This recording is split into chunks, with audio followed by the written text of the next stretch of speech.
You have to wonder, are we on the edge of a cliff we've stood on before? Today, we're going to dig into some really chilling parallels between our current market and the forces that kicked off the great crash of 1929. The echoes are definitely getting louder, and a lot of smart people are starting to sound the alarm. And look, this isn't some abstract fear. This is a pretty stark warning from financial journalist Andrew Ross Sorkin, who has spent years digging into the 1929 crash. He's not pulling any punches here. He basically believes a crash isn't a matter of if, it's a matter of when. And that really sets the stakes for everything we're about to explore. So, that's the big question we're tackling, right? Is the ghost of 1929 actually haunting our markets? Are the similarities just, skin deep?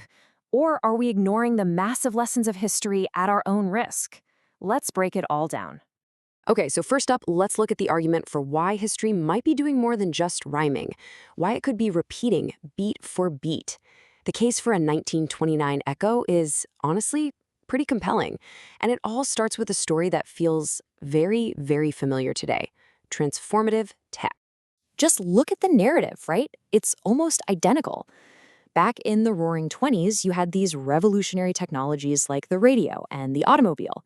They fueled this whole belief in a new era of endless prosperity. Sound familiar? Of course it does.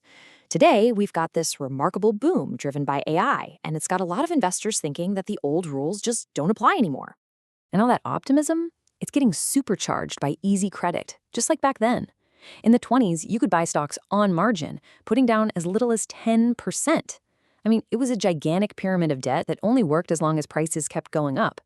Now, jump to today, and margin debt recently smashed a record, hitting $1.13 trillion. That's leverage on a scale that is just mind-boggling. Another huge parallel, both eras saw this just flood of new everyday investors rushing into the market.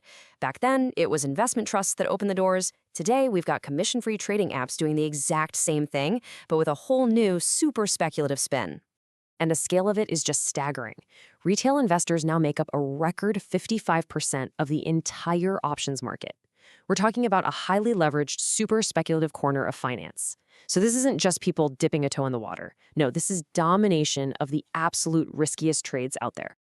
Andrew Sorkin told this story that just perfectly nails the modern speculative mania. He casually mentioned a Sorkin coin as a total joke on TV, and within a couple of hours, a real one was created, and it was trading for millions of dollars. It just shows you the incredible speed and, let's be honest, the complete irrationality that's driving some parts of the market today. Okay, but wait, hold on a second. That's only one side of the story. There is a very strong argument that a 1929-style collapse is pretty much impossible today because we've completely changed the system. We've built in some serious resilience. And the key here is that we basically built a financial immune system because of what happened in the Great Depression. The SEC was created to police the markets. The FDIC was put in place to stop bank runs. We have these automatic shock absorbers like unemployment benefits, plus much, much stricter rules on borrowing money to buy stocks. None of the stuff existed in 1929. And then there's the Fed. Their role is completely different now. Back in 1929, the Fed, can you believe it, actually raised interest rates right as the crisis was hitting, which just threw gasoline on the fire. Today, central banks have a whole playbook: pump in cash, cut rates, and stop a panic before it turns into a total meltdown.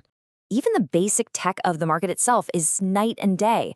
Imagine this. In 1929, the ticker tape, the thing that tells you stock prices, was running hours behind. It fueled this absolute chaos because nobody knew what their stuff was actually worth. Today, we've got circuit breakers, automatic timeouts that pause all trading to stop a panic and let everyone catch their breath.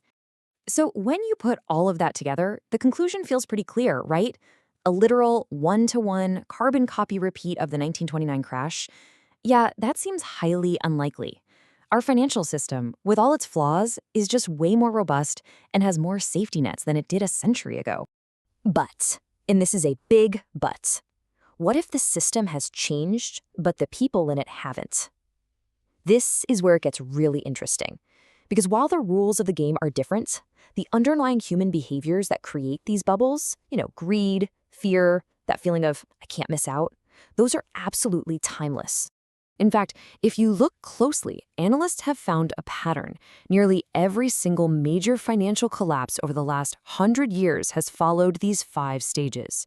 It's a sequence that turns a regular market dip into a full-blown crisis. And the really worrying part? You can see these stages playing out right now. Okay, so stage 1, the credit explosion. This is when debt just takes off, growing way, way faster than the actual economy, all to buy up assets. Sound familiar? Well, today, corporate debt is over $10 trillion, and the total U.S. debt to GDP ratio is higher than it's ever been. We are absolutely swimming in leverage. All right, next up, stage 2, what's called the concentration trap. This is when the entire market becomes dangerously dependent on just a tiny handful of superstar stocks. The health of the whole system gets tied to how just a few companies are doing, which makes everything incredibly fragile. And today, that concentration is, well, it's extreme. Just 7 stocks make up over 30% of the entire S&P 500 index. Just think about that for a second. Millions of us think we're buying a diversified index fund, but we're actually making a huge, concentrated bet on a very small group of companies. The risk is hiding in plain sight.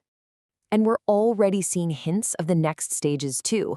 You have the smart money, the insiders, selling their own company stock at historic rates. And the Fed's recent rapid rate hikes are pulling liquidity out of the system. The pattern, it's advancing, and the system is getting more and more fragile, just like it always does before a major crash. So this all brings us to the final takeaway, and a timeless warning about the psychology of what happens at the very peak of a market. It all comes down to what just might be the 4 most dangerous words in all of finance. Get this, just days before the 1929 crash, one of the most respected economists in the world, Irving Fisher, said this. He declared that stocks had reached a permanently high plateau. I mean, it's the absolute definition of that over-the-top confidence, that hubris, that you always see at the top of a bubble. And that's really the core lesson here, isn't it?